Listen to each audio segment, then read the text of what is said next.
Hello and welcome to The Haunted Beard, everybody. My name is Jake. Thank you for joining me. Today, I have decided to bring to you my first ever Iceberg video, and this one I think is going to be a little bit different.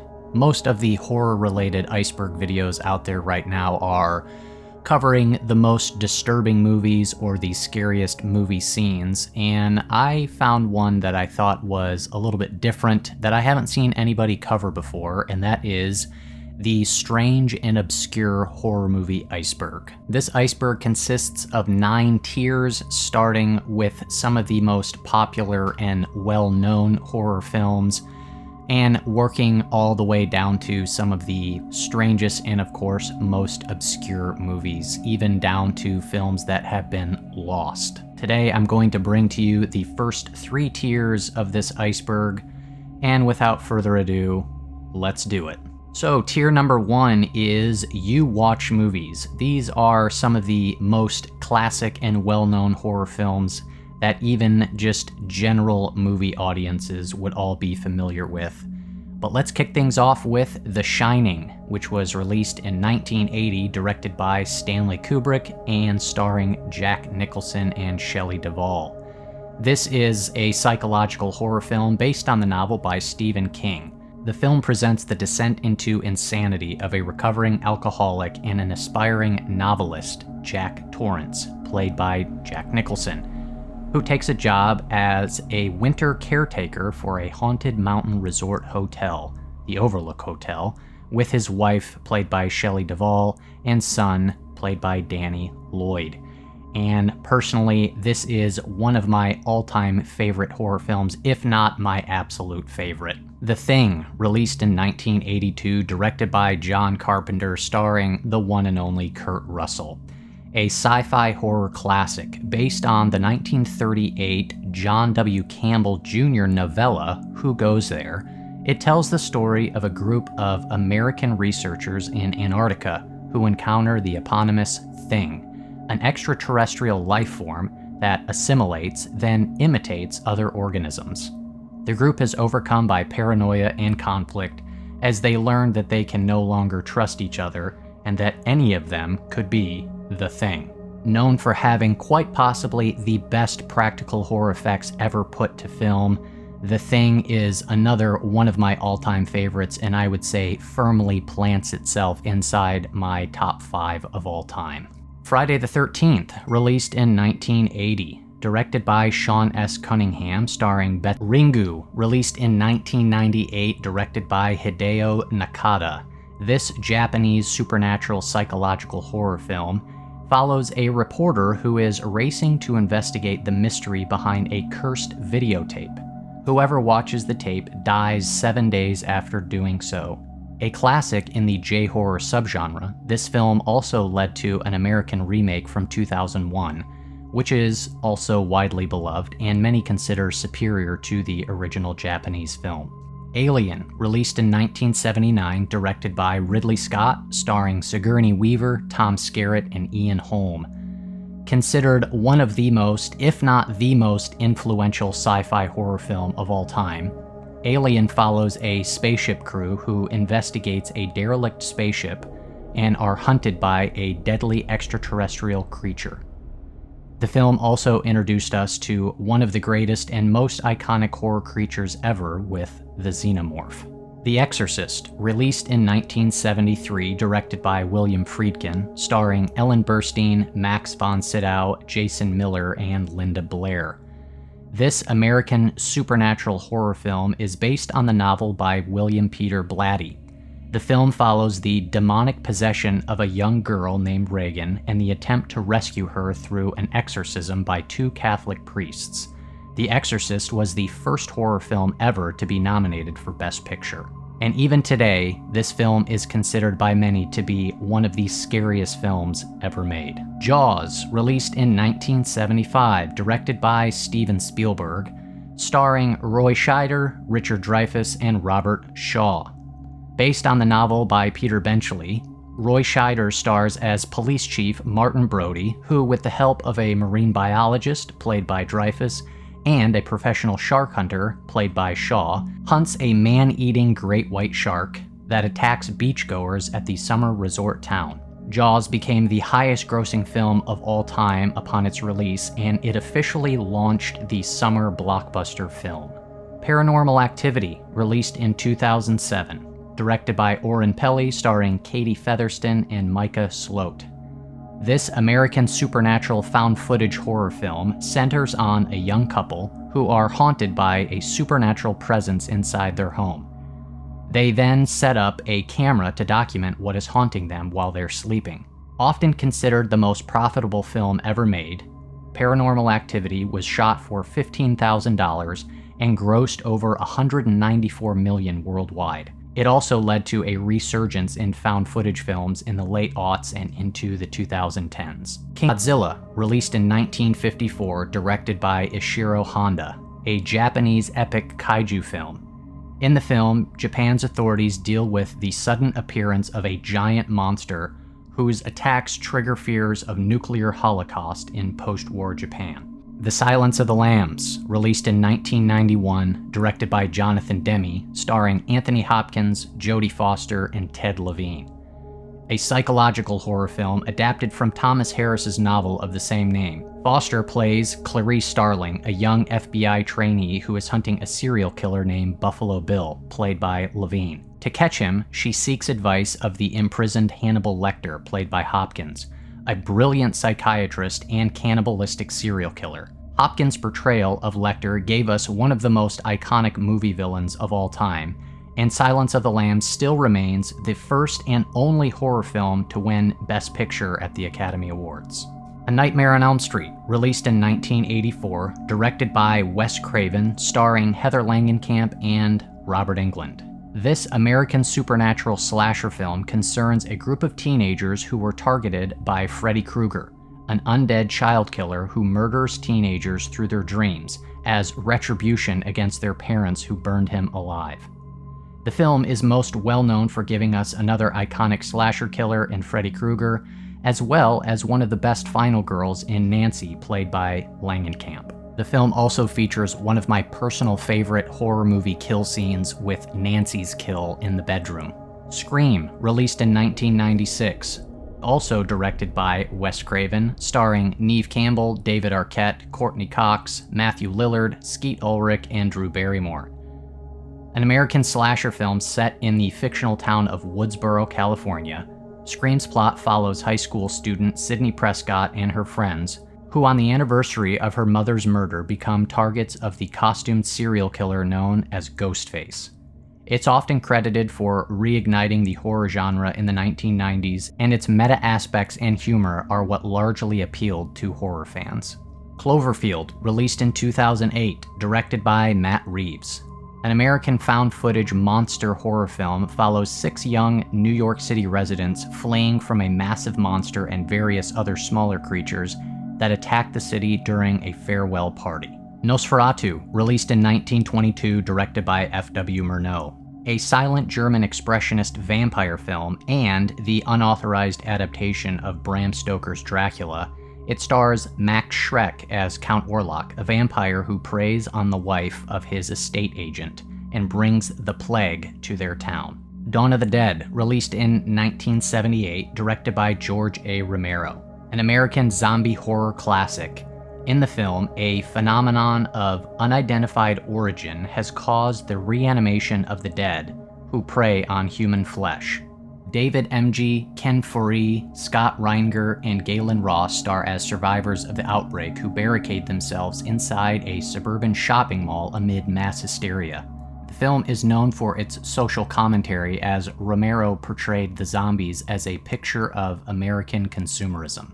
Seven, released in 1995, directed by David Fincher, starring Brad Pitt and Morgan Freeman. This crime thriller, set in an unnamed crime-ridden city, Seven's narrative follows disenchanted, nearly retired Detective Lieutenant William Somerset, played by Freeman, and his newly transferred partner David Mills, played by Pitt, as they try to stop a serial killer from committing a series of murders based on the 7 deadly sins. Overall thoughts on Tier 1, I think this is a pretty good tier. I agree mostly with the picks. I would say that I think Cloverfield probably doesn't belong here on this top tier. It is a more well-known film, but certainly not one I would consider a classic, and I just don't think it really belongs with the other films on this tier. I think Cloverfield probably should have been on tier 2, and there are a few films on tier 2 that I think really rightfully belong on tier 1. But let's kick off tier 2. You watch horror movies. And starting out the second tier, we have Psycho, released in 1960, directed by Alfred Hitchcock, starring Anthony Perkins and Janet Leigh. The plot of Psycho centers on an encounter between an on-the-run embezzler, Marion Crane, and a shy motel proprietor, Norman Bates. Psycho is notorious for killing off its main protagonist roughly halfway through the film, in what is perhaps the most iconic scene in movie history. The Fly, released in 1986, directed by David Cronenberg, starring Jeff Goldblum and Geena Davis. An American sci-fi body horror film, tells of an eccentric scientist who, after one of his experiments goes wrong, slowly turns into a fly hybrid creature. Most well known for its horrifying body horror practical effects, showing the fleshy decomposition and transformation of lead character Seth Brundle, played by Goldblum. The Cabinet of Dr. Caligari, released in 1920, directed by Robert Wiene. This silent film is quintessential work of early German expressionism cinema. It tells the story of an insane hypnotist who uses a brainwashed sleepwalker to commit murders. The film features a dark, twisted visual style. The script was inspired by the various personal experiences from the lives of the writers themselves, both pacifists who were left distrustful of authority after their experiences with the military during World War I. Frankenstein, released in 1931, directed by James Whale, starring Boris Karloff. Based on Mary Shelley's 1818 novel, the film follows an obsessed scientist who digs up corpses with his assistant in order to assemble a living being from the body parts. The Omen, released in 1973, directed by Richard Donner, starring Gregory Peck and Lee Remick. A supernatural horror film, the film's plot follows Damien Thorne, a young child replaced at birth by his father, unbeknownst to his wife after their biological child dies shortly after birth. As a series of mysterious events and violent deaths occur around the family and Damien enters childhood, they come to learn he is, in fact, the prophesied Antichrist. Suspiria, released in 1977, directed by Dario Argento, an Italian supernatural horror film. It stars Jessica Harper as an American ballet student who transfers to a prestigious European dance academy, but realizes after a series of murders that the academy is a front for a coven of witches. Well known for its use of beautiful, vibrant colors and musical score performed by progressive rock band Goblin. The Texas Chainsaw Massacre, released in 1974, directed by Tobe Hooper. The plot follows a group of friends who fall victim to a family of cannibals while on their way to visit an old homestead. The film was marketed as being based on true events to attract a wider audience and to act as a subtle commentary on the era's political climate. Although the character of Leatherface and minor story details were inspired by the crimes of murderer Ed Gein, its plot is largely fictional. Halloween, released in 1978, directed by John Carpenter, starring Jamie Lee Curtis and Donald Pleasance. Another, The Hills Have Eyes, released in 1977, directed by Wes Craven. The film follows the Carters, a suburban family targeted by a family of cannibal savages after becoming stranded in the Nevada desert. Shot in the Mojave Desert, Craven based the film's script on the legend of Scottish cannibal Sawney Bean, which Craven viewed as illustrating how supposedly civilized people could become savage. Rosemary's Baby, released in 1968, directed by Roman Polanski, starring Mia Farrow, John Cassavetes, and Ruth Gordon. An American psychological horror film, Farrow plays a newlywed living in Manhattan who becomes pregnant, but soon begins to suspect that her neighbors have sinister intentions regarding her and her baby. The film deals with themes related to paranoia, women's liberation, Catholicism, and the occult. Saw, released in 2004, directed by James Wan, starring Cary Elwes, Lee Winnell, and Danny Glover. The film tells a non-linear narrative revolving around the mystery of the Jigsaw Killer, who tests his victims' will to live by putting them through deadly games, where they must inflict great physical pain upon themselves to survive. The frame story follows Jigsaw's latest victims, played by Winnell and Elwes, who awaken in a large, dilapidated bathroom, with one being ordered to kill the other to save his own family. The film launched one of the most successful horror franchises of all time and gave us another classic horror killer in Jigsaw, played by Tobin Bell. Creepshow, released in 1982, directed by George A. Romero. This is an American horror comedy anthology film written by Stephen King. Creepshow consists of 5 short stories, 2 of which were based on King's short stories themselves. Creepshow is an homage to the EC horror comics of the 1950s, such as Tales from the Crypt. The Evil Dead, released in 1981, directed by Sam Raimi, starring Bruce Campbell. The film follows 5 college students vacationing in an isolated cabin in the woods, where they find an audio tape that, when played, releases a legion of demons and spirits. 4 members of the group suffer from demonic possession, forcing the 5th member, Ash Williams, to survive an onslaught of increasingly gory mayhem. Hellraiser, released in 1987, directed by Clive Barker. A British supernatural horror film based on Barker's 1986 novella, The Hellbound Heart. The film's plot concerns a mystical puzzle box that summons the Cenobites, a group of extra-dimensional sadomasochistic beings who cannot differentiate between pain and pleasure. The film also gave us horror icon Pinhead, played by Doug Bradley. Braindead, released in 1992, directed by Peter Jackson. This is a New Zealand-produced zombie comedy splatter film. The plot follows Lionel, a young man living in South Wellington with his strict mother Vera. After Lionel becomes romantically entangled with a girl named Paquita, Vera is bitten by a hybrid rat-monkey creature and begins to transform into a zombie, while also infecting swaths of the city's populace.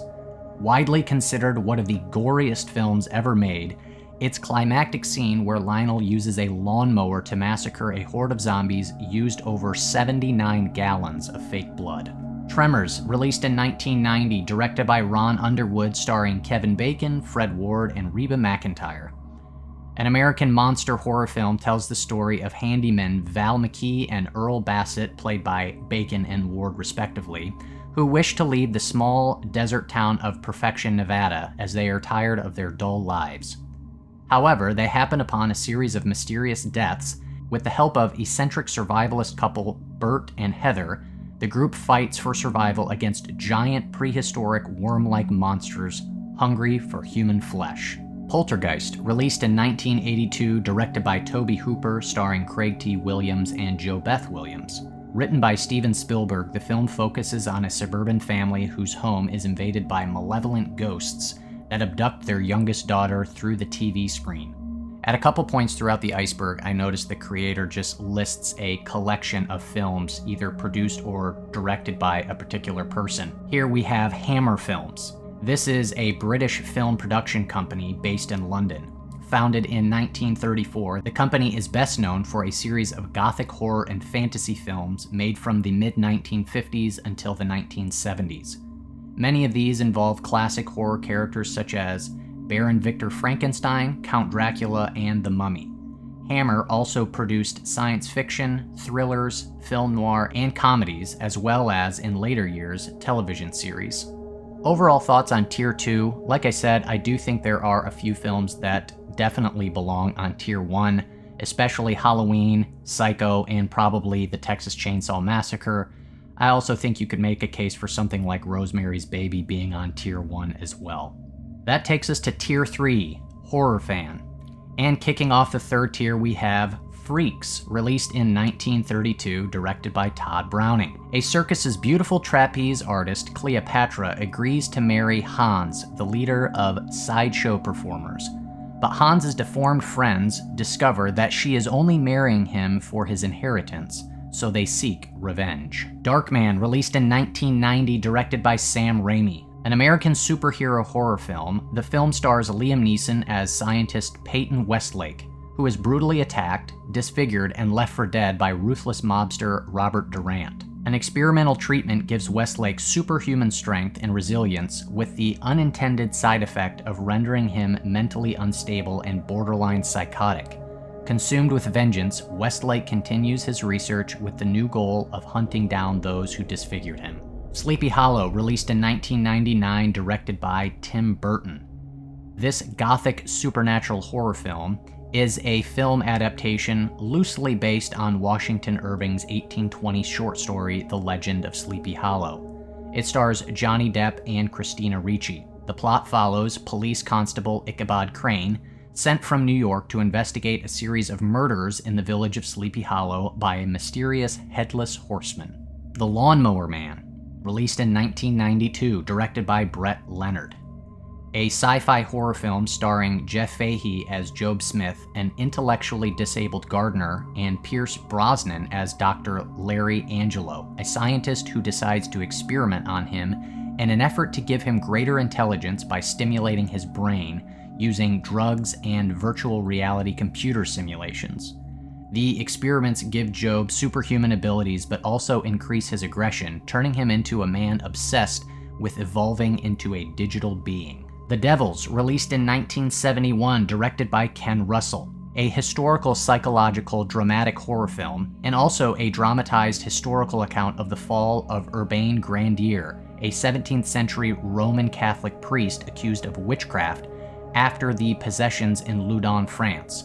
The plot also focuses on Sister Jeanne d'Angus, a sexually repressed nun who incites the accusations. The film's graphic portrayal of violent and sexual content, often combined with religion, ignited harsh reaction from censors, and it originally received an X rating in both the UK and the United States.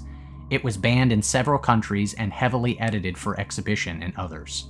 Cat People, released in 1942, directed by Jacques Tourneur. An American supernatural horror film, tells the story of a newly married Serbian fashion illustrator obsessed with the idea that she is descended from an ancient tribe of cat people who metamorphosize into Black Panthers when aroused. When her husband begins to show interest in one of his co-workers, Irina begins to stalk her. Next entry, I was a little unclear on which film he was referring to specifically. There are two films titled Shallow Grave. Shallow Grave, released in 1987, directed by Richard Stiles. Its plot follows a group of young women traveling through the southern United States who are stalked by a psychotic sheriff after witnessing him commit a murder. However, I could hardly find anything about this film, and it only has 1,100 ratings on IMDb. Now, I know this is the strange and obscure horror Iceberg. However, being on Tier 3, it seems like this film is even too obscure for Tier 3, considering what other films are represented on this tier. The other film, titled Shallow Grave, was released in 1994 and was directed by Danny Boyle. It stars Ewan McGregor and Christopher Eccleston. However, it is not a horror film, it is more of a dark comedic crime thriller. This one tells the story of three friends in Scotland who discover their new flatmate dead in his room. An ethical dilemma ensues when they discover that he possesses a large amount of cash. Things get worse as men whose money it was search for it, and the three friends start to turn on each other. Peeping Tom, released in 1960, directed by Michael Powell. The film revolves around a serial killer who murders women while using a portable film camera to record their dying expressions of terror, putting his footage together into a snuff film used for his own self-pleasure. Its title derives from the expression peeping Tom, which describes a voyeur. The film's controversial subject matter and its extremely harsh reception by critics had a severely negative impact on Powell's career as a director in the United Kingdom. However, it attracted a cult following, and in later years it has been reevaluated and is now widely considered a masterpiece and a progenitor of the contemporary slasher film. Eyes Without a Face, released in 1960, directed by Georges Franju. Based on a novel of the same name by French author Jean Redon, it revolves around a plastic surgeon who is determined to perform a face transplant on his daughter who is disfigured in a car accident. Roger Corman horror movies. Roger Corman was an American film director, producer, and actor. IMDb credits Corman with 55 directed films and some 385 produced films from 1954 through 2008. Near Dark, released in 1987, directed by Catherine Bigelow. A neo-Western horror film starring Adrian Pasdar, Jenny Wright, Bill Paxton, Lance Henriksen, and Jeanette Goldstein. The plot follows a young man in a small Oklahoma town who becomes involved with a family of nomadic American vampires. Originally performing poorly at the box office, it's since then become a cult classic. House of Frankenstein, released in 1944. This American horror film starring Boris Karloff, Lon Chaney Jr., and John Carradine. It's based on Kurt Siodmak's story, The Devil's Brood. The film is about Dr. Gustav Nierman, who escapes from prison and promises to create a new body for his assistant Daniel. Over the course of the film, they encounter Count Dracula, the Wolfman, and Frankenstein's monster. 9, released in 2009, directed by Shane Acker. A ragdoll that awakens in a post-apocalyptic future holds the key to humanity's salvation. Monster House, released in 2006. This American animated supernatural horror comedy film revolves around a neighborhood being terrorized by a sentient haunted house during Halloween. Maximum Overdrive, released in 1986, directed by Stephen King. King's only directorial effort, the screenplay was inspired by and loosely based on King's short story Trucks, which was included in the author's first collection of short stories, Night Shift. It follows the events after all machines, including trucks, radios, and arcade games, become sentient when Earth crosses the tail of a comet, initiating a worldwide killing spree. The Tenant, released in 1976, directed by Roman Polanski, a French psychological horror thriller film. A bureaucrat rents a Paris apartment where he finds himself drawn into a rabbit hole of dangerous paranoia. The Tenant is the final installment in Polanski's Apartment trilogy, following Repulsion in 1965 and Rosemary's Baby in 1968. And the final film closing out Tier 3 is Hazan, released in 1922. This Swedish-Danish silent horror essay film, written and directed by Benjamin Christensen. It consists partly of documentary-style storytelling as well as dramatized narrative sequences. The film purports to chart the historical roots and superstitions surrounding witchcraft beginning in the Middle Ages through the 20th century. It was based partly on Christensen's own study of the Malleus Maleficarum, a 15th century German guide for inquisitors. Hazan proposes that such witch hunts may have stemmed from misunderstandings of mental or neurological disorders triggering mass hysteria. We have now reached Tier 4, the Horror Expert. While there are still some films on this tier that I have personally seen, this is now the first tier that features some films I've never heard of. Starting off Tier 4 is Paper House, released in 1988, directed by Bernard Rose. This is a dramatic fantasy that tells the story of a young girl lost in the loneliness and boredom of reality who finds solace in an ill boy. She discovers that she can visit this boy in a surreal dream world that she drew in her school composition book. The film score was one of the first composed by the legendary Hans Zimmer. Altered States, released in 1980, directed by Ken Russell. This sci-fi psychological horror film tells the story of a physiologist, played by William Hurt in his feature film debut, who experiments with drugs and a sensory deprivation tank, and he has visions he believes are genetic memories. The film's box office failure, Ken Russell's on-set drunkenness, and his row with screenwriter Paddy Chayefsky led to the director becoming a virtual pariah in Hollywood. Hour of the Wolf, released in 1968, directed by Ingmar Bergman. This is a personal favorite of mine. The film stars Max von Sydow and Liv Ullmann. This psychological mystery is Bergman's only horror film. It tells the story of an artist who, while vacationing on a remote German island with his younger pregnant wife, has an emotional breakdown while confronting his repressed desires. Regarding the title, Bergman defines The Hour of the Wolf as, quote, "the time between midnight and dawn when most people die, when sleep is deepest, when nightmares are most palatable. It is the hour when the sleepless are pursued by their sharpest anxieties, when ghosts and demon hold sway." City of the Living Dead, released in 1980, directed by Lucio Fulci. This Italian zombie film is occasionally called by its alternative title, The Gates of Hell.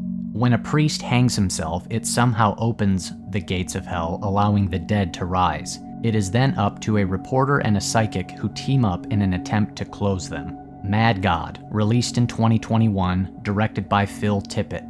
At over 30 years in the making, this stop-motion animation is the work of pure artistry. In it, the main character called the Assassin travels through a nightmare underworld of tortured souls, ruined cities, and wretched monstrosities. The Cell, released in 2000, directed by Tarsum Singh.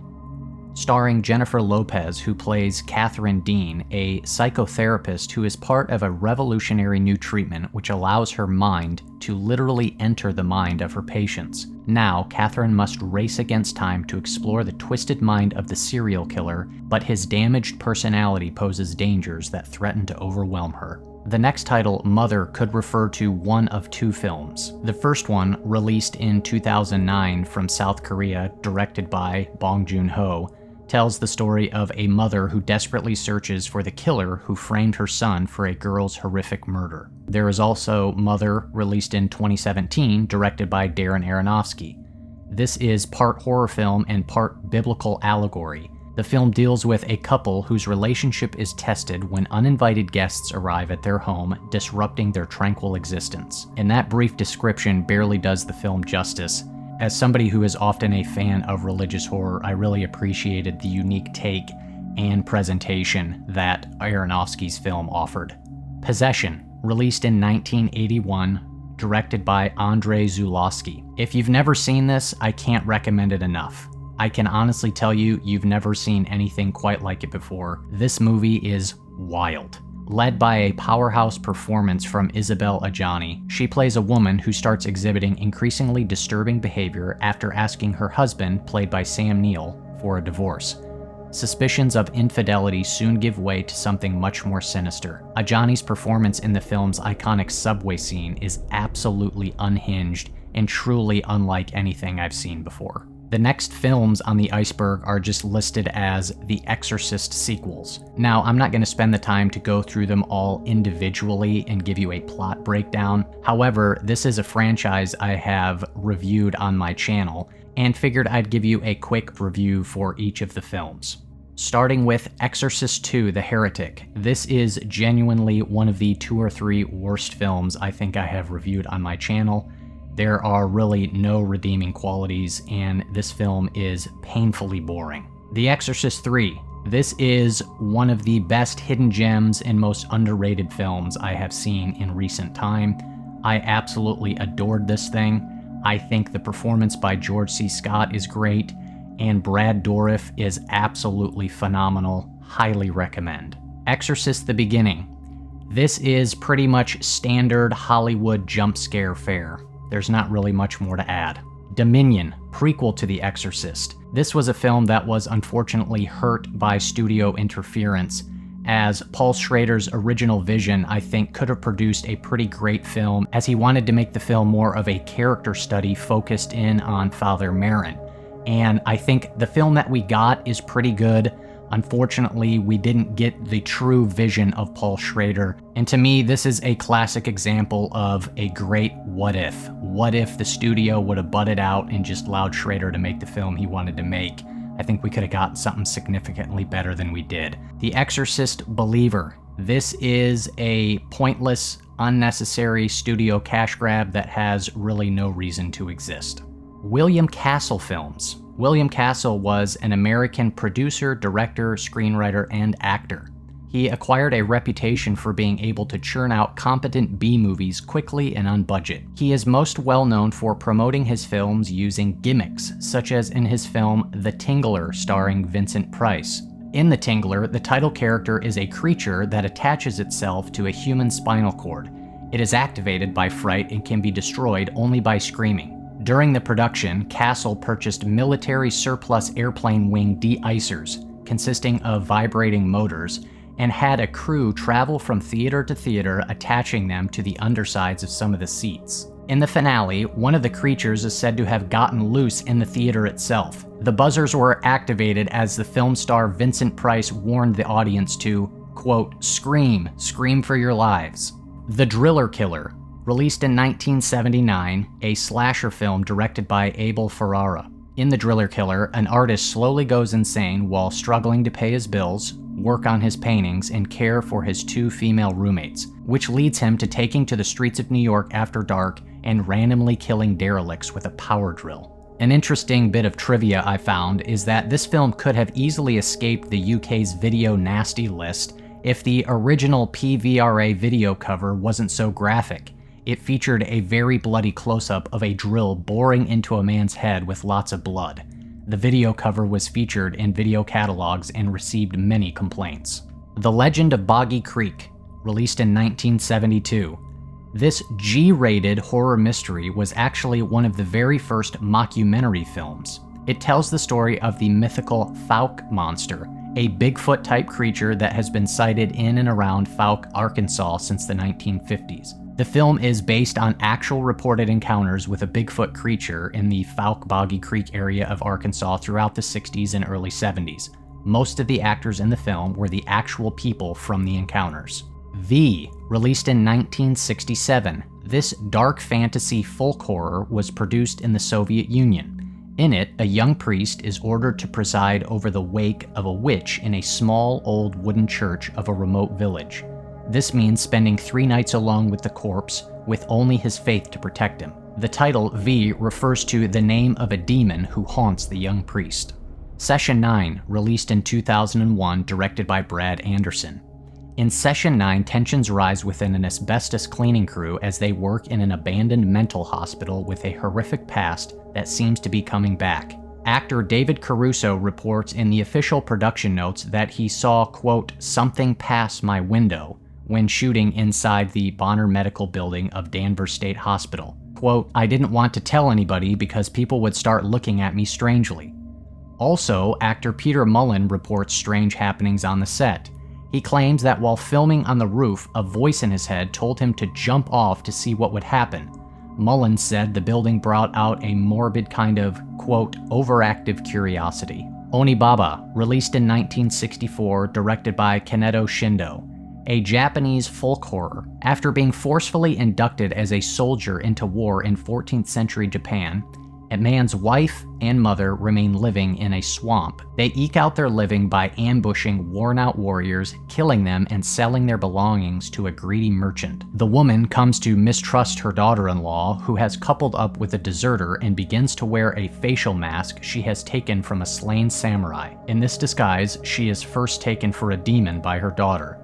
Onibaba's literal meaning is demon hag or old devil woman. The demon mask used in the movie inspired William Friedkin to use a similar design for the makeup in subliminal shots of a white-faced demon in The Exorcist. Life Force, released in 1985, directed by Tobe Hooper. I was surprised given the director. I have actually never heard of this film, and it sounds pretty crazy. In Life Force, a space shuttle mission investigating Halley's Comet brings back a malevolent race of space vampires who transform most of London's population into zombies. The only survivor of the expedition, along with British authorities, attempt to capture a mysterious but beautiful alien woman who appears responsible. And I have to say, that is one of the more wild plots I've heard in a while. I might have to check this one out pretty soon.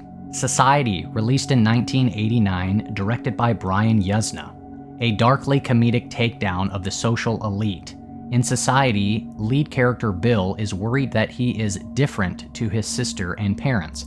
They mix with other upper-class people while Bill is more down-to-earth.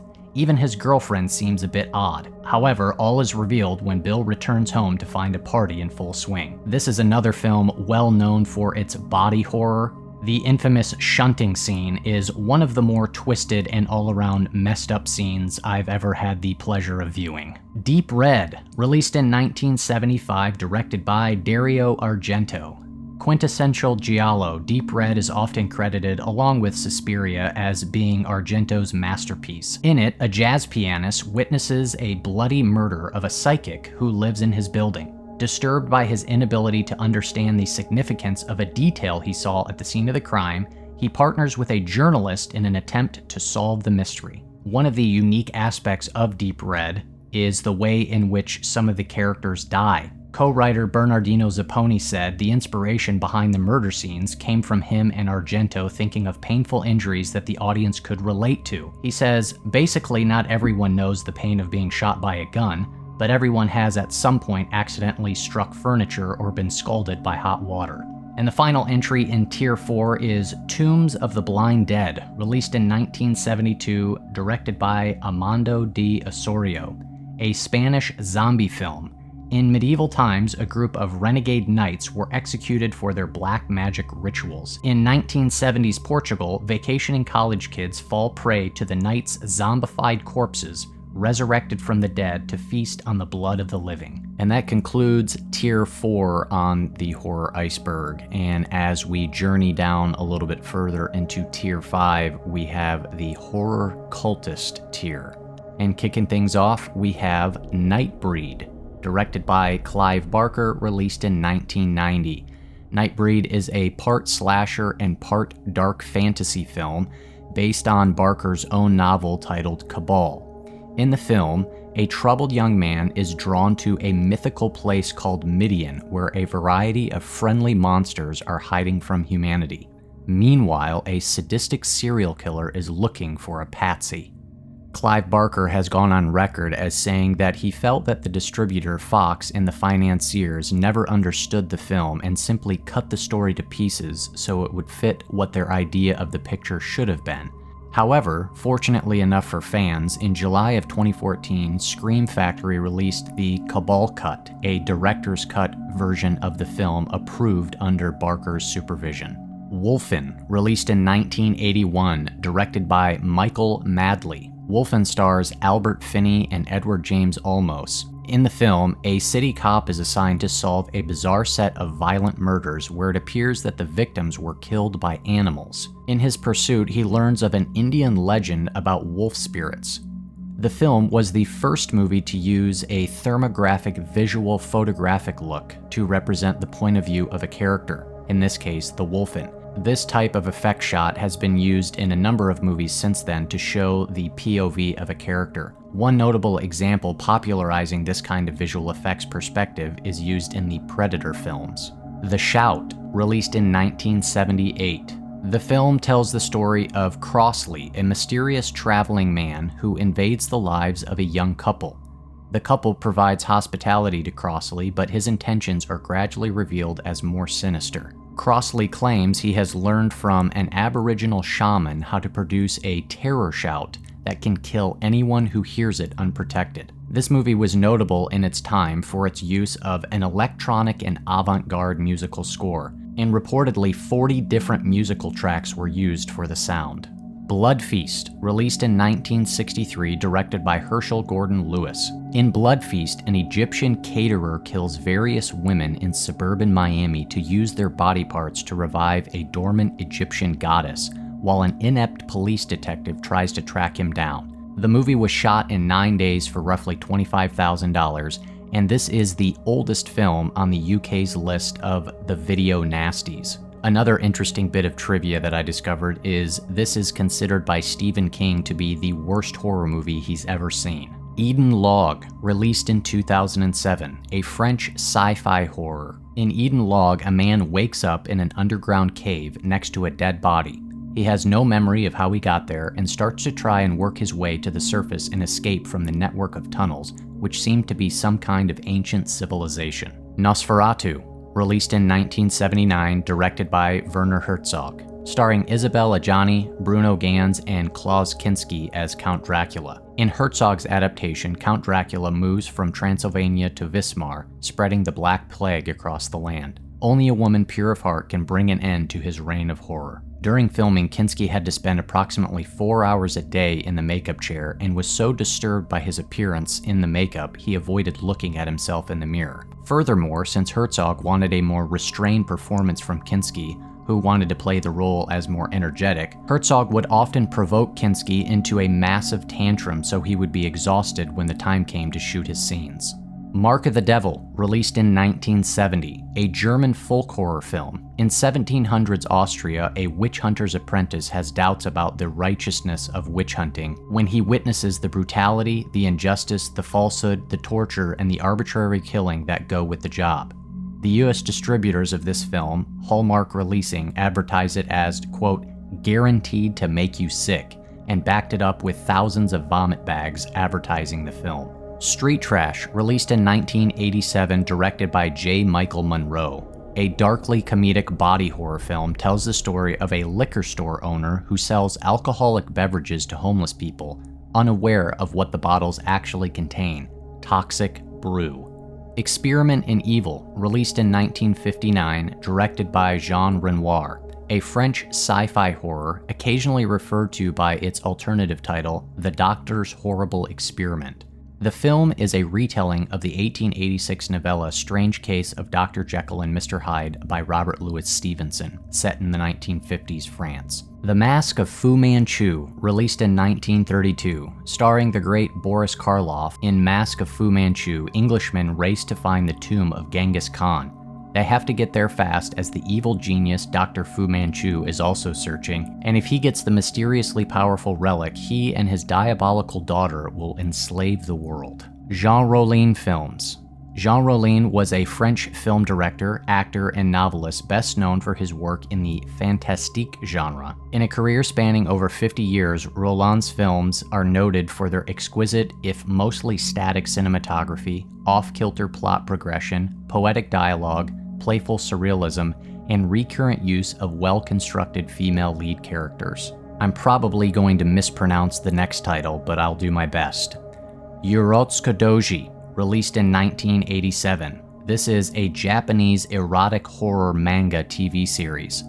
And this one I don't want to go too much into detail as it contains quite a bit of sexually graphic content that I don't have much of an interest in covering. But the basic plot is, in the world where the series takes place, there are 3 different species that live on Earth. In addition to humans, there are also the Makai, which is a demon race, and the Jujinkai, a half-man, half-beast race. Once every 3,000 years, a superior being called the Chouji, the Overfiend, will appear and bring balance to all 3 realms. Felidae, released in 1994, this animated mystery thriller is a hard-boiled detective story where the detective is played by a cat named Francis. A cat must investigate brutal murders of other cats in a neighborhood he has moved into with his new owner. The Psycho sequels, and this covers 4 films. Psycho 2, released in 1983. After 22 years of psychiatric care, Norman Bates attempts to return to a life of solitude, but the specters of his crimes and his mother continue to haunt him. Psycho 3, released in 1986. In this film, Norman Bates falls in love with a fallen nun who stays at the Bates Motel alongside a drifter and a curious reporter. Meanwhile, Mother is still watching. Perkins directs this film as well. Psycho 4, The Beginning, released in 1990. This is a TV movie. Norman Bates recalls his childhood with his abusive mother while fearing his unborn child will inherit his split personality disorder. Psycho 4 is most noteworthy for starring a young Henry Thomas who played the teen version of Norman Bates. And finally, Psycho, released in 1998. This is a shot-for-shot remake of Hitchcock's classic, except this time in color and directed by Gus Van Sant. It stars Anne Heche as Marion Crane and Vince Vaughn as Norman Bates. And personally, I don't think I've ever heard anything positive about this film, and so I've never really had any desire to watch it. Frankenstein, The True Story, released in 1973. This TV movie tells the story of the brilliant but unorthodox scientist Dr. Victor Frankenstein who rejects the artificial man that he has created. The creature escapes and later swears revenge. Portrait of Jenny, released in 1948. And I was a little surprised to see this on the Iceberg as it seems to be more of a fantasy romance than a horror film. But the film takes place in Depression-era New York, where an impoverished painter has a chance encounter with an enigmatic, old-fashioned little girl in Central Park who inspires him and changes his destiny. This film essentially marked the end of David O. Selznick's career as a powerhouse Hollywood producer, and he often regretted having embarked on the project. The film went steeply over budget, and its schedule became extremely elongated, and once released, it was a box office flop. Dust Devil, released in 1992, directed by Richard Stanley. This Western slasher film was filmed in the deserts of Namibia. In the film, a woman on the run from her abusive husband encounters a mysterious hitchhiker who turns out to be a shape-shifting spirit the locals call the Dust Devil.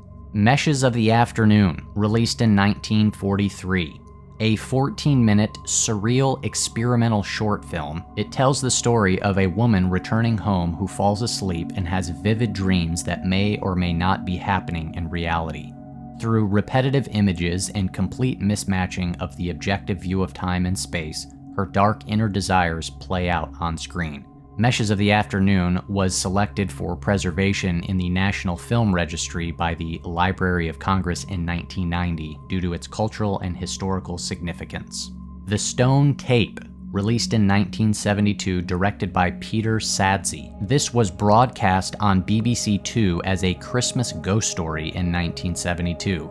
Combining aspects of science fiction and horror, the story concerns a team of scientists who move into their new research facility, a renovated Victorian mansion that has a reputation for being haunted. The team investigates the phenomenon, trying to determine if the stones of the building are acting as a recording medium for past events. However, their investigations serve only to unleash a darker, more malevolent force. And the final film on Tier 5 is Wait Until Dark, released in 1967, directed by Terrence Young. The film stars Audrey Hepburn and Alan Arkin, and it tells the story of a recently blinded woman who is terrorized by a trio of thugs while they search for a heroin-stuffed doll they believe is in her apartment. In one of his non-fiction books, Stephen King declared this to be the scariest movie of all time, and that Alan Arkin's performance, quote, may be the greatest evocation of screen villainy ever. And now we journey further down the strange and obscure horror movie iceberg, and we reach Tier 6, the horror devotee. Starting off Tier 6, we have The Last Broadcast, released in 1998. In this found footage film, a film crew ventures into the forest in search of the mythical Jersey Devil. The Last Broadcast was shot for just $900, and it was dubbed the first desktop feature film, which means it was the first movie to be filmed, edited, and screened entirely digitally with no film being involved. Fear X, released in 2003, directed by Nicholas Winding Refn. When his wife is killed in a seemingly random incident, Harry, played by John Turturro, prompted by mysterious visions, journeys to discover the true circumstances surrounding her murder. Unfortunately, due to the film's box office failure, it led to the bankruptcy of Refn's film company, Django Star. The Signal Man, released in 2015. This 15-minute short film is an adaptation of a Charles Dickens story. In the film, a railroad signalman is haunted by a series of strange events. Are they truly ghostly manifestations, or the signalman's psychological response to his isolation and repetitive work? I Eat Your Skin, released in 1971, directed by Del Tenney. In the film, a Playboy adventure novelist joins his publisher on an expedition to Voodoo Island in the Caribbean, where a cancer researcher is being forced to turn the tribespeople into zombies.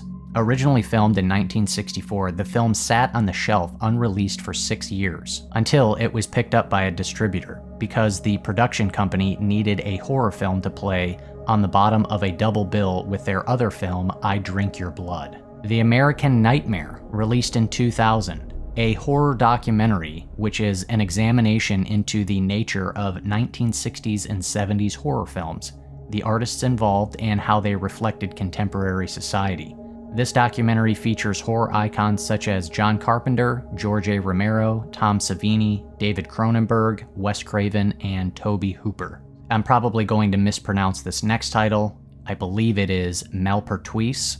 The English translation is The Legend of Doomhouse, released in 1971, directed by Harry Kumel. This is a Belgian fantasy horror film.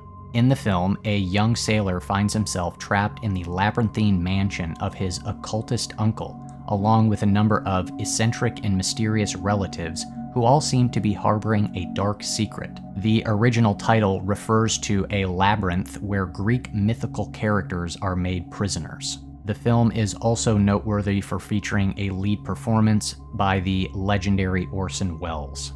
Little Otik, released in 2000, directed by Jan Svankmajer. Part comedy, part fairy tale, part folk horror, this film out of the Czech Republic is a pretty bizarre one. It tells the story of a childless couple who pass off an anthropomorphous tree stump as their baby, but things get out of hand when the monstrosity comes to life and demands to be fed. Zombie Holocaust, released in 1980. In this Italian zombie film, members of an expedition in the East Indies encounter not only the cannibals they were looking for, but also an evil scientist and his zombie army. This film was banned under the obscenities law in most parts of Europe, and although it was never listed in the UK as an official video nasty, the pre-certified video was seized by Cambridgeshire police and the dealer was tried under Section 2 of the Obscene Publications Act of 1977, though he was eventually found not guilty, and the film has since been released fully uncut in 2000.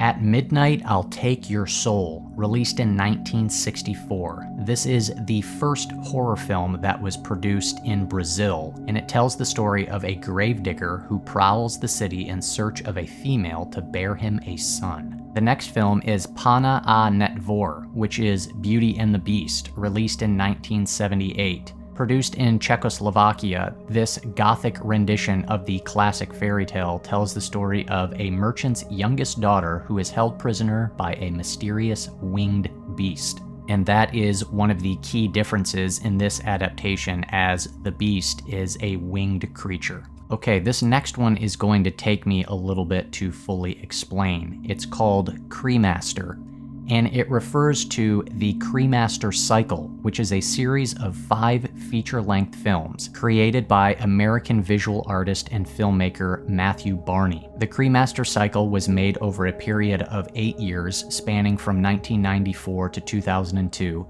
and it culminated in a major museum exhibition at the Guggenheim Museum in New York City. The series incorporates a multidisciplinary narrative that heavily references connections between real people, real places, and real things personal to Barney himself, but are all fictionalized to some extent.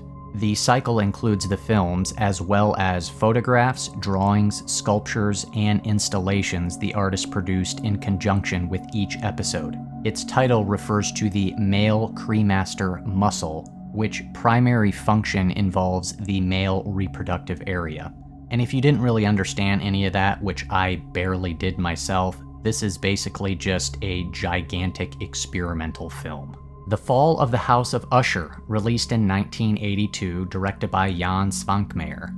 This 15-minute short film is an animated version of the Edgar Allan Poe classic story. In the film, a traveler arrives at the Usher mansion to find that the sibling inhabitants are living under a mysterious family curse. The brother's senses have become painfully acute, while his sister has become nearly catatonic. As the visitor's stay at the mansion continues, the effects of the curse reach their terrifying climax, and he must choose between his concern for his host's safety and his own. Andy Milligan films. Andy Milligan was an American playwright, screenwriter, actor, and filmmaker whose work includes 27 movies made between 1965 and 1988. He directed a number of exploitation movies that have become cult favorites with horror film buffs. Simon, King of the Witches, released in 1971, directed by Bruce Kessler. In the film, lead character Simon is one of the few true male witches that exist. His ultimate goal is to leave the earth to become a god, and he attempts to make this happen through magic rituals. The film's misleading advertising campaign created some challenges because it set up the film as a demonic sex orgy film, cashing in on the Charles Manson trials, and that seriously hurt the film at the box office. Snuff, released in 1975. A so-called snuff film involving the exploits of a cult leader leading a gang of bikers in a series of supposedly real killings on film.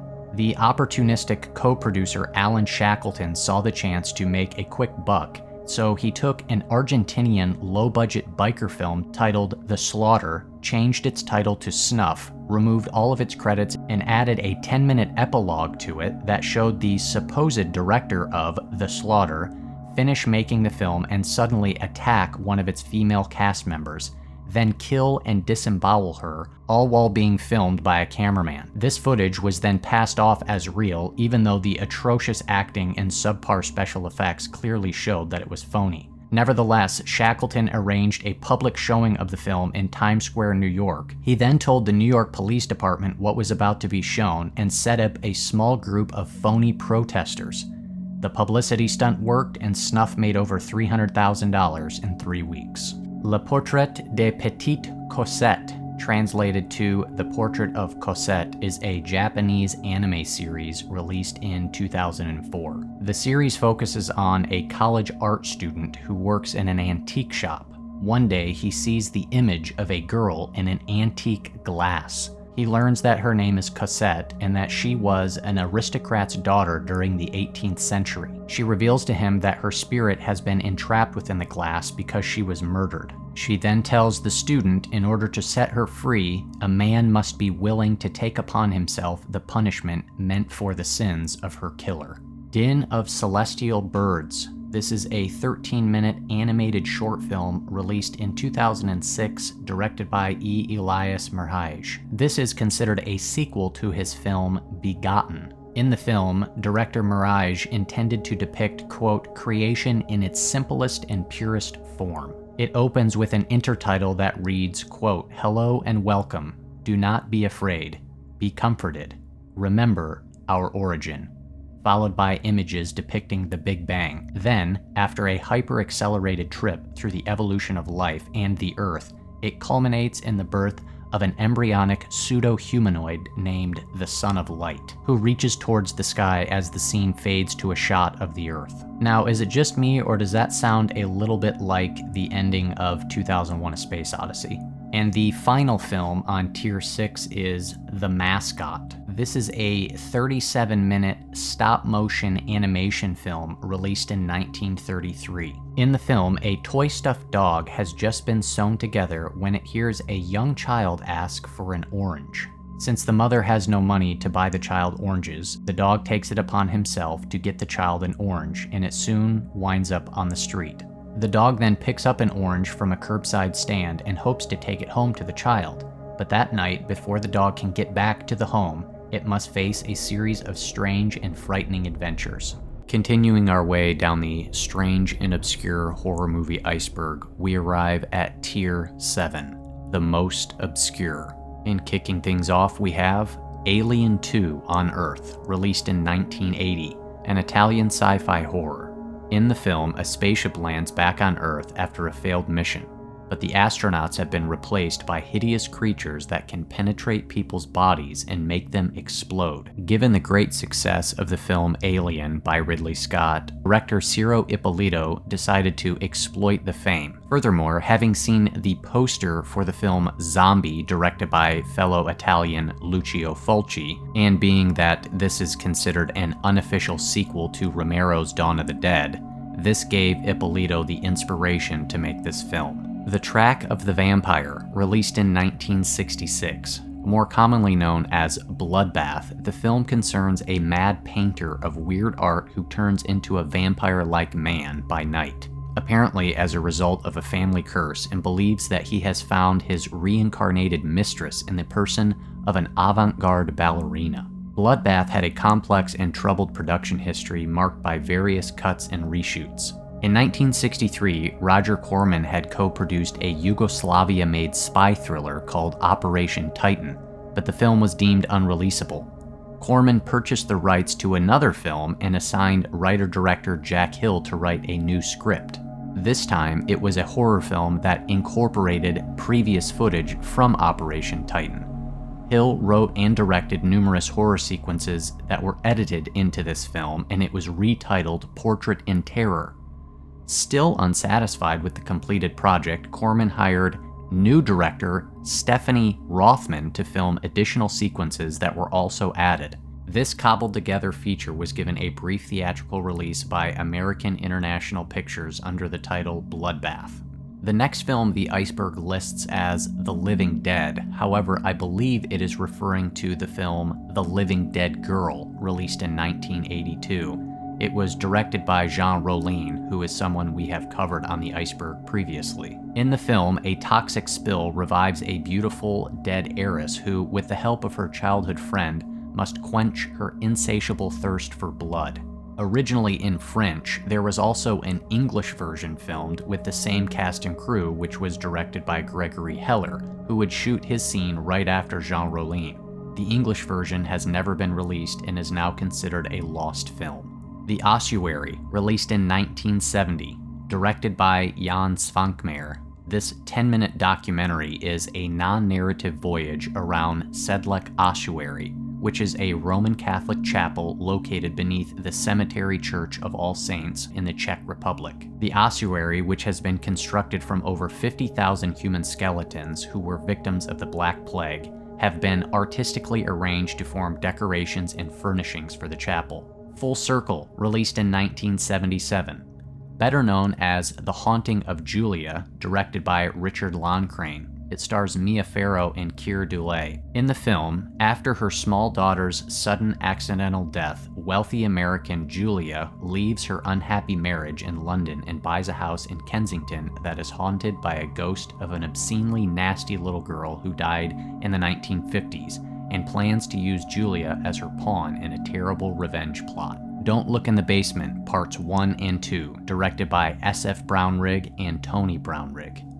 In the first film, released in 1973, a young psychiatric nurse goes to work at a remote asylum following a murder. There she experiences varying degrees of torment from the patients. The UK version was cut by the BBFC to remove a close-up shot of an axe blow to a woman's body, and the film later found itself on the banned list of the video nasties. The cut version was released in the UK in 2005, and the full uncut version was released later that same year under a different label. Don't Look in the Basement 2 is the sequel directed by the original director's son. In 1972, the patients and doctors at Stevens Sanitarium were brutally murdered. Over 40 years later, the only known survivor returns, only to find the ghosts of the past have not been resting in peace. Satur, released in 1951, a fantasy horror produced in the Philippines. The film tells the story of Christina, a pretty young neighborhood girl who is pursued by the mysterious Satur, a wealthy but mysterious young man. When Christina's mother is taken suddenly ill and there appears to be no hope of recovery, Satur says that he can cure her in exchange for Christina being promised to him. Desperate, Christina agrees and soon finds out that she may have made a deal with the devil. Furious, released in 2015. The film tells the story of Natalie, a 26-year-old girl living a somewhat monotonous life. One day, as a gift, her grandfather gives her the trendiest bicycle of the year. Unfortunately, a group of bike thieves who are members of the mafia steal the bicycle. The situation becomes tragic when her grandfather dies trying to protect the bike. A couple of days later, Natalie decides to take revenge. Images, released in 1972, considered the only horror film directed by Robert Altman, the film tells the story of a woman played by Susanna York who is writing a children's fantasy story who is constantly harassed by visits and communications from people who may or may not be real. When she and her husband pay a visit to their isolated countryside retreat, her childhood home, her experience intensifies and she resorts to drastic measures to eliminate the problem. Invitation to Hell, released in 1984, a made-for-TV movie directed by Wes Craven, and one of 3 films he directed that was released in the same year. Its plot follows a family who are threatened to join a mysterious country club in their new Southern California community. The next film on the Iceberg is listed as Dead Waters. I'm pretty sure this is a typo error, and instead I believe it refers to the film Dark Waters, which is a body horror film released in 1993. This is one of, if not the first, Western film to be shot in the Ukraine following the collapse of the Soviet Union. The film tells the story of Elizabeth, who, after the death of her father in London, learns that she was born in a remote island where her father financially supports a monastery. She decides to travel to visit the monastery to learn why she should continue to finance the place. On the island, Elizabeth finds a malevolent order of nuns, and there seems to be no escape from the menacing evil that inhabits the place. Three Mirrors Creatures, Flashes of Flesh, released in 2023. This film clocks in at a whopping 7 hours and 22 minutes. It is an Italian sci-fi horror film, and its plot is described as, in the aftermath of an emotional shock, a ruthless high-class manager faces her own abyss, becoming pervaded by a sensory spirit and undertakes a purifying voyage. This is an almost silent movie. There are no audible dialogues, and only the original score and sound effects are featured in the soundtrack. A Reflection of Fear, released in 1972. Starring Sandra Locke and Robert Shaw, tells the story of a disturbed young girl who starts believing that there is something very sinister at work after her estranged father visits her at her mother and grandmother's house with the woman he plans to marry. This next film, I could hardly find anything interesting outside of a brief plot synopsis. The film is Wilderness, released in 2006. It is a British slasher film, and it tells the story of juvenile delinquents who are sent to a small British island after a fellow prisoner's death, where they have to fight for survival. The Wraith, released in 1986, starring the one and only Charlie Sheen and Randy Quaid. This is a superhero action fantasy horror film, and it tells the story of a small town in Arizona where a mysterious man descends from the sky and manifests in a sports car and targets a local violent road racing gang of motorheads, headed by a ruthless bully who will do anything to get what he wants. Unfortunately, the film's most remembered for a tragic accident that occurred behind the scenes. While filming a chase sequence shot on a mountainside outside of Tucson, Arizona, a crew member was killed and another was critically injured. According to supplementary material on the DVD, the camera car was overloaded and then overturned. Mr. Hell, released in 2006.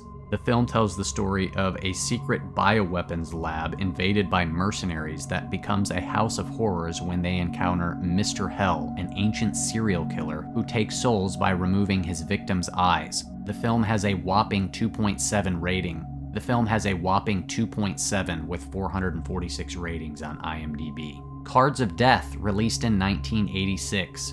This film centers around a cop and two brothers hot on the trail of a murderous card game in which masked participants must murder the loser or be killed themselves. The movie was infamously shelved for 28 years. However, when it was finally released in 2014, it was given a limited VHS run. Cigarette Burns, released in 2005. I was a little bit surprised to see this entry so low on the iceberg, as I believe it is more well known than this placing would imply.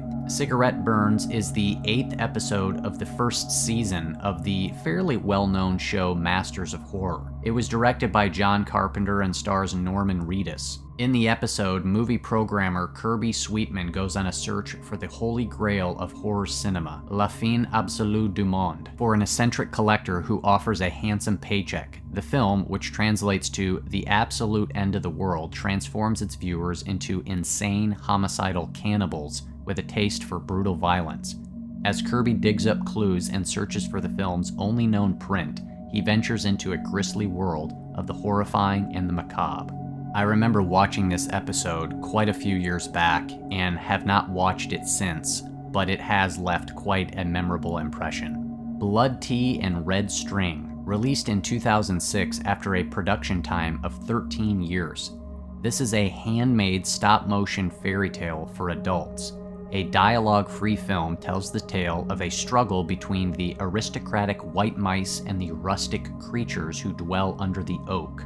The mice commission the oak dwellers to create a beautiful doll for them. When she is complete, the creatures fall in love with her and refuse to give her up. Resorting to thievery, the mice abscond with her in the middle of the night. This now takes us to Tier 8 on the obscure and strange horror movie iceberg, the black and white and avant-garde tier.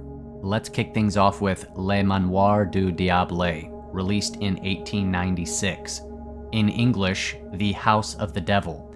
This is a 3-minute short film directed by French director Georges Méliès. With the help of a magic cauldron, Mephistopheles conjures up a variety of supernatural characters. Many historians credit this as being the very first horror film ever made.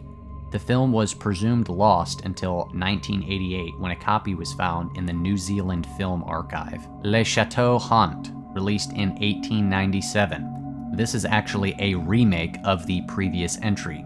Here the title is The Devil's Castle. It was also directed by Georges Méliès. This is only a 45-second long film where a man who enters a haunted castle is constantly taunted by spirits within.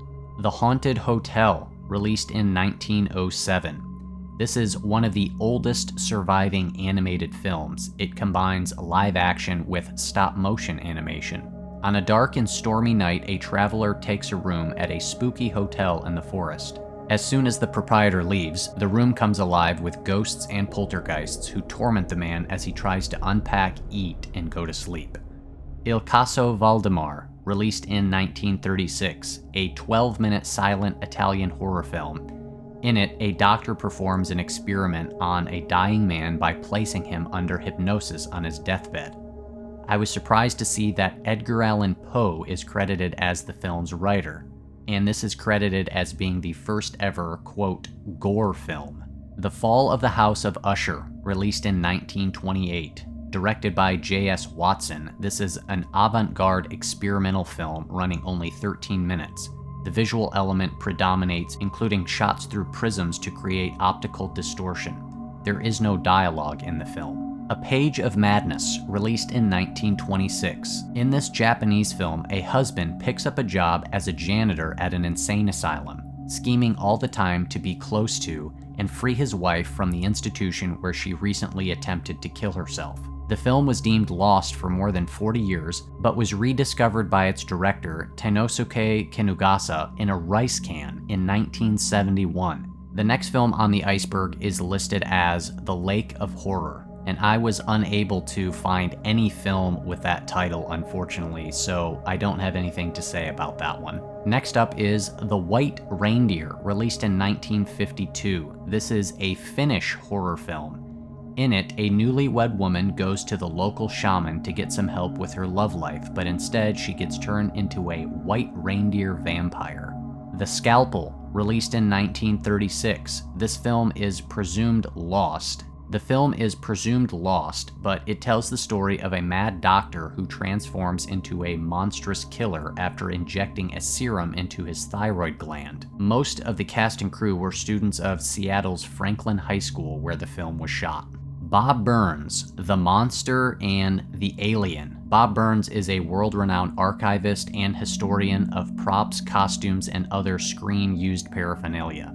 His collection includes items from some of the greatest science fiction, fantasy, and horror films.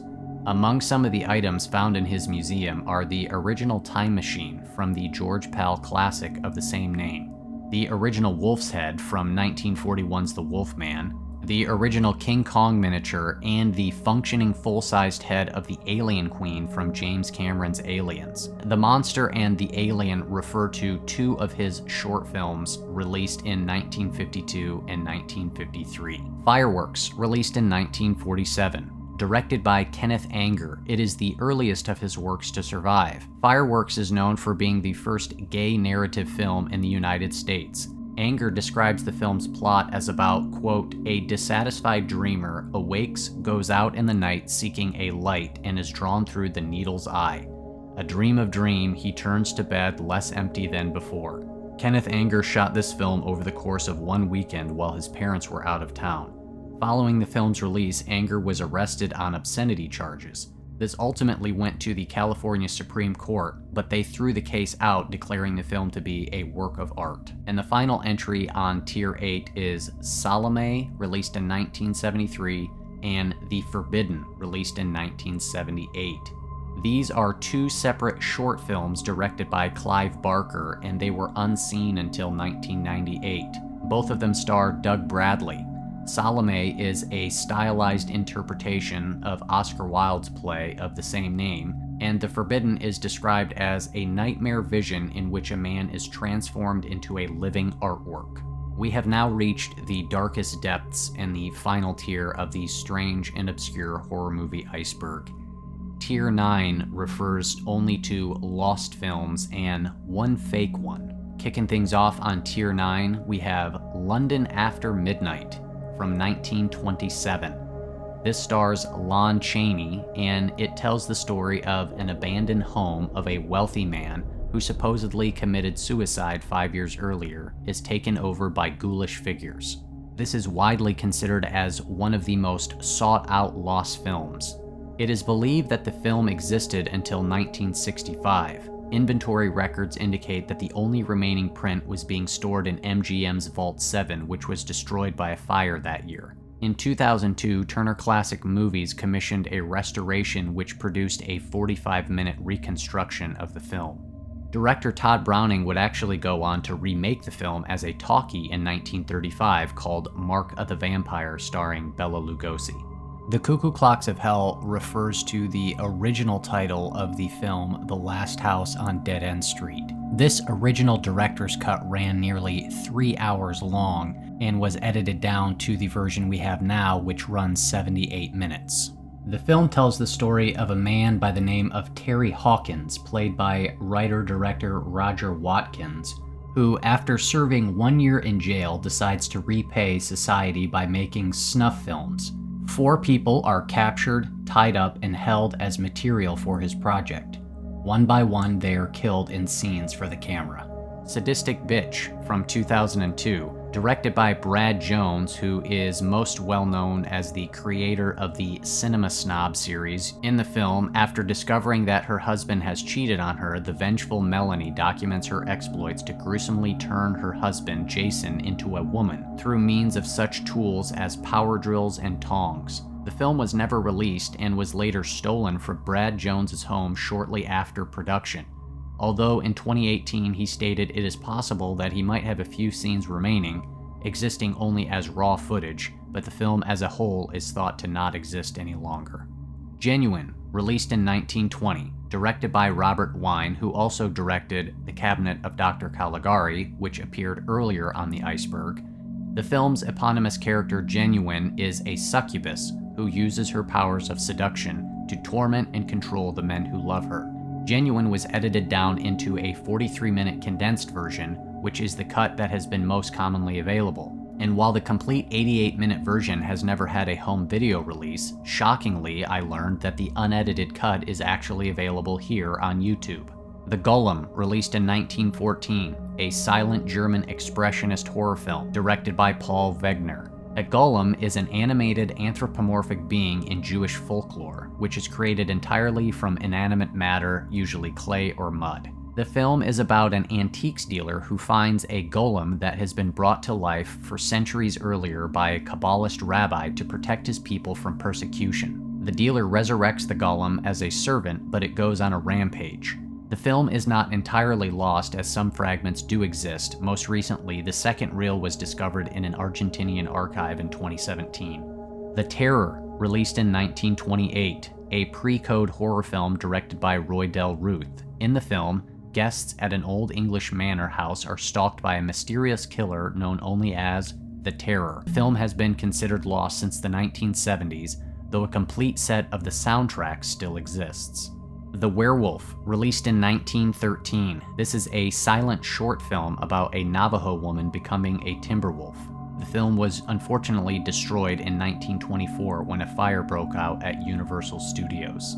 Event Horizon Director's Cut from 1997. Directed by Paul W.S. Anderson, the film tells the story of a rescue crew who is tasked with investigating the mysterious appearance of a spaceship that has been lost for 7 years. Director Anderson's initial cut of the film ran 130 minutes, whereas the version we now have is only 96 minutes.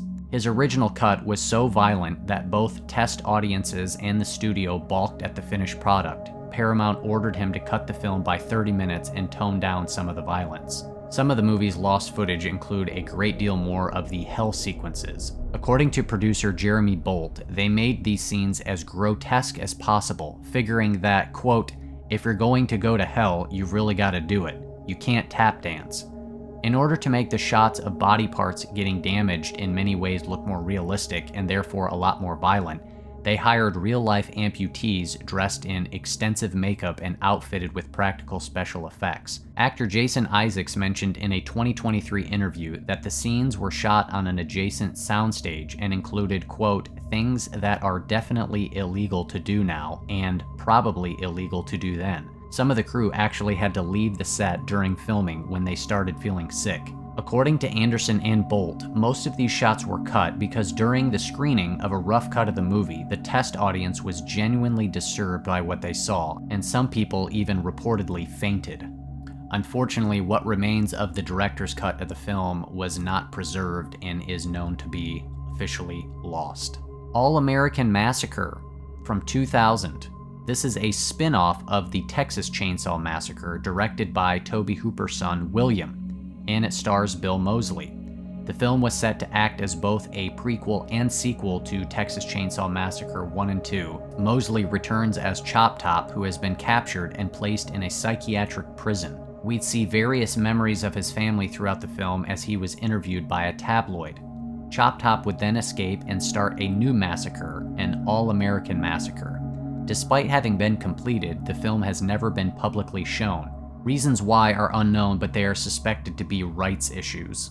Der Januszkopf from 1920, a lost German silent film. The English title is The Head of Janus, directed by F.W. Murnau, who also directed Nosferatu, which we also saw earlier on the Iceberg. This is an uncredited version of Robert Louis Stevenson's The Strange Case of Dr. Jekyll and Mr. Hyde.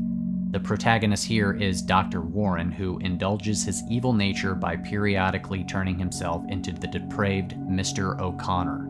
Amy's Night Out from 2007. And I'll just say this is a weird one, as there is next to nothing on this film on the internet. According to IMDb, it tells the story of Amy, a single mom who suddenly finds herself lost while trying to escape a nightmare that ends up being a frightening reality. Apparently, the film is 11 hours and 15 minutes long. There is no trivia or reviews on its IMDb listing. I found a couple Reddit posts of people asking for info about it, but nothing has been provided. The other links that Google provided are to foreign websites. There's no Wikipedia entry for it either.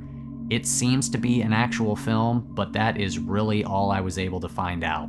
And the final entry is La Rage du Démon from 2016. In English, The Fury of the Demon. This is a documentary investigation on the rarest and most controversial French movie in the history of early cinema. A fascinating, lost, and dangerous short film which causes violent reactions to those who watch it. And this is the fake film on the list, as the subject film of this documentary, The Fury of the Demon, doesn't actually exist, and therefore it makes this film a mockumentary. Well, that concludes the strange and obscure horror movie Iceberg. I sure enjoyed making it and researching all these films. It was a whole lot of fun.